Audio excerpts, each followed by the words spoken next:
तो दोस्तों स्वागत है आपका एक और नए वीडियो में। इस वीडियो में हम देखने जा रहे हैं कि जब भी हमें कभी भी यूनिक एलिमेंट निकालना होता है किसी अरे में तो हम किस प्रकार से निकालते हैं।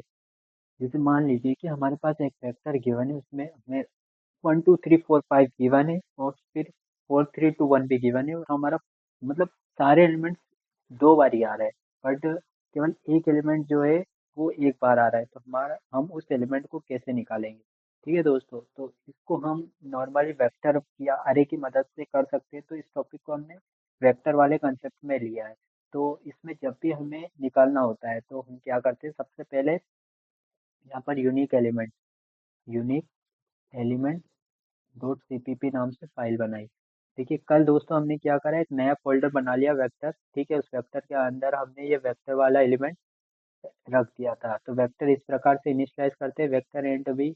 फिर हम इंसर्ट करना होता है तो पुशबैक फंक्शन यूज करते हैं। अगर हमें रिमूव करना होता है तो पॉपबैक फंक्शन यूज करते हैं। और चेक साइज चेक करना हो तो वी डॉट साइज, और कैपेसिटी तो वी डॉट कैपेसिटी। ठीक है, तो अब हम यहाँ पर स्टार्ट कर देते हैं। Include vector standard.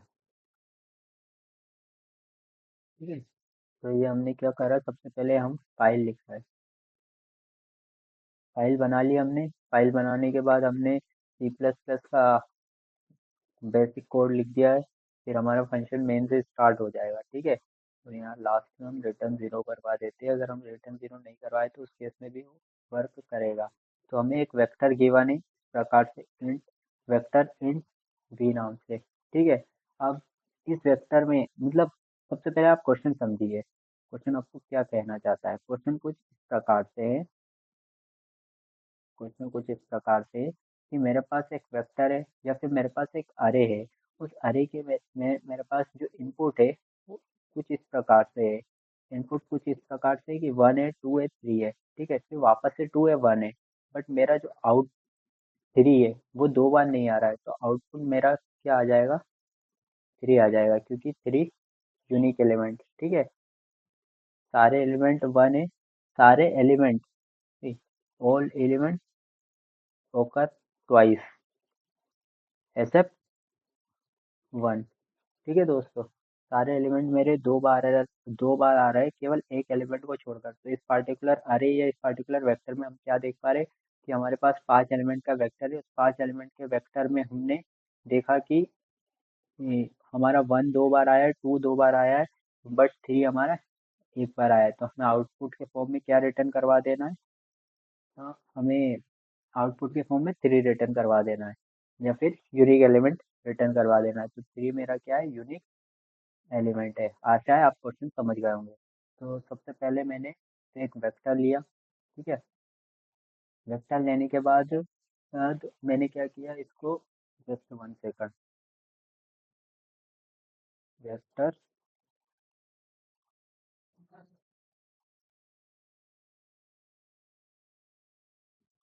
ठीक है, वेक्टर लिया। वेक्टर के अंदर मैंने वैल्यू को इनिशियलाइज करता 1 2 3, और फिर वापस से 2 एंड 1। ठीक है, तो मेरे वेक्टर की साइज कितनी हो गई, 5। ठीक है, हाँ, इस प्रकार से मैं यहाँ पर एक बार वेक्टर 1 2 3 और 5। ठीक है, ये इस प्रकार से हो गया। तो जनरली हम जो यहाँ पर अप्रोच लगाने वाले, वो अप्रोच हमारी होगी जोर ऑपरेशन की मदद से। ठीक है, तो जोर ऑपरेशन में क्या होता है, अप्रोच हमने जोर ऑपरेशन की लगाई।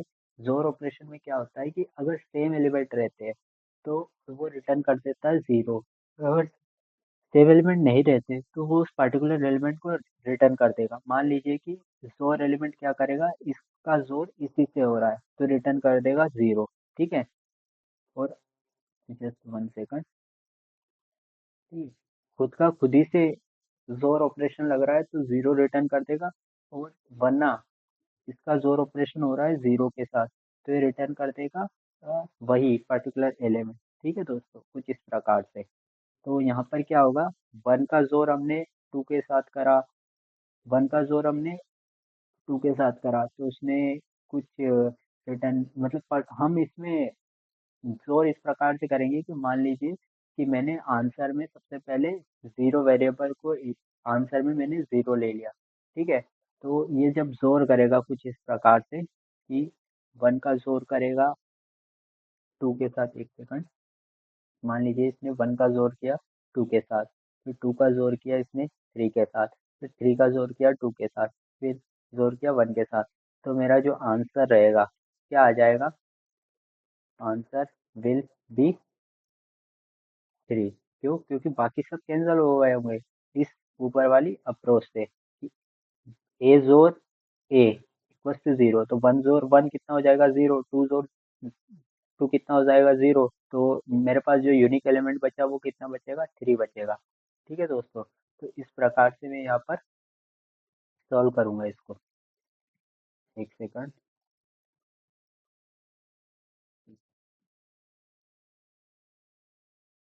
तो सबसे पहले हमने एक वेक्टर बना लिया।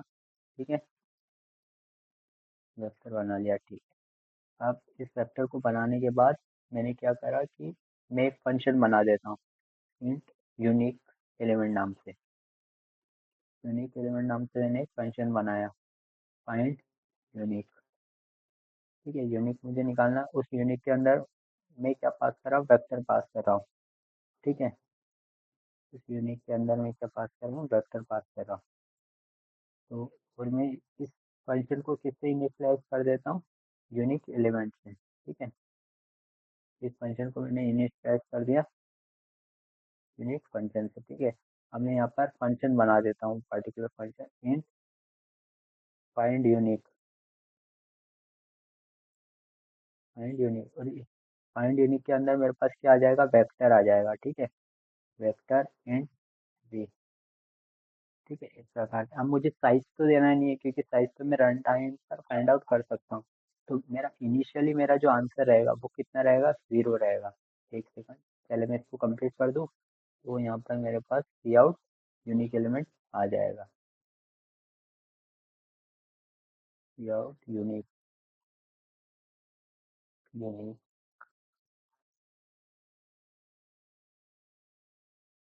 सी आउट यूनिक एलिमेंट। ठीक है, इस प्रकार से यहाँ पर मैं एक स्टेटमेंट भी जस्ट दे देता हूँ, यूनिक एलिमेंट विल बी, या फिर विल बी रहने दीजिए, इस लिख दीजिए, थोड़ा ठीक लगता है। ठीक है, इस प्रकार से हम इसमें दे देंगे। ठीक है, तो हमने क्या करा, एक फंक्शन बनाया फाइंड यूनिक नाम का, उस फाइंड यूनिक नाम के अंदर हम क्या वेक्टर स्टोर करवा रहे हैं, और हमें साइज नहीं देनी होती है, क्योंकि साइज देनी हो तो आप दे सकते हैं, या फिर आप साइज डायरेक्टली भी निकाल सकते हैं वी डॉट साइज नाम से। ठीक है, हमने फंक्शन पढ़ा हुआ है। तो फिर हम यहाँ पर फंक्शन में गए। ठीक है, इस फंक्शन में जाकर हमने देखा कि ये क्या बोलते हैं, ये, हाँ, फाइंड यूनिक नाम का फंक्शन बनाया। ठीक है, फाइंड यूनिक नाम का फंक्शन बनाया। ठीक है, फाइंड यूनिक फंक्शन, इस फाइंड यूनिक फंक्शन के अंदर मैं क्या कर रहा हूँ, सबसे पहले मैं अपने आंसर में जीरो स्टोर करवा रहा हूँ। ठीक है, मेरा आंसर इनिशियली कितना है, जीरो है। फिर उसके बाद मैं एक लूप चलाऊंगा, वो लूप मेरा चलेगा जीरो से लेकर तो जो मेरी वेक्टर की जो साइज है वहां तक चलेगा। ठीक है, और फिर उसके बाद मैं हर एक एलिमेंट का क्या करवाता जाऊंगा, जोर ऑपरेशन करवाता जाऊंगा, कुछ इस प्रकार से कि मैंने क्या किया, जोर ऑपरेशन करवा दिया। ठीक है, जैसे यहाँ पर हमने देखा था कि मैंने वन का जोड़ टू के साथ करवाया, टू का थ्री के साथ, थ्री का टू के साथ। ठीक है, इस प्रकार से, और मैंने स्टार्टिंग में मेरे पास कुछ नहीं था, तो मैंने आंसर को जीरो से इनिशियलाइज कर दिया। ठीक है, इस प्रकार से, और इसके बाद में यहाँ पर return,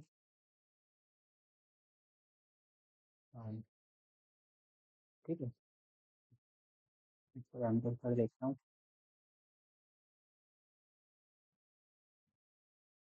unique element if three आ गया है। ठीक है दोस्तों, तो इस प्रकार से हम यूनिक एलिमेंट प्रिंट कर सकते हैं यूजिंग डॉट ऑपरेशन। ओके, एक बार और फिर से मैं आपको कोड समझा देता हूँ। क्या हुआ, हमारे पास इनपुट में एक अरे था जिसमें कि सारी वैल्यूज जो है वो डुप्लीकेट है, केवल एक वैल्यू को छोड़कर, और वैल्यू वो हमारी इस केस में थ्री थी।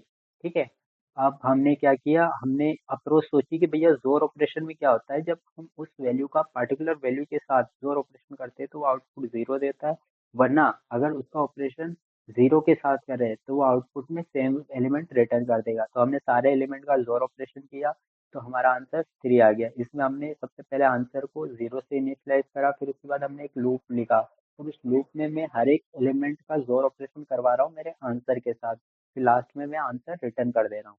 ठीक है दोस्तों, थैंक यू।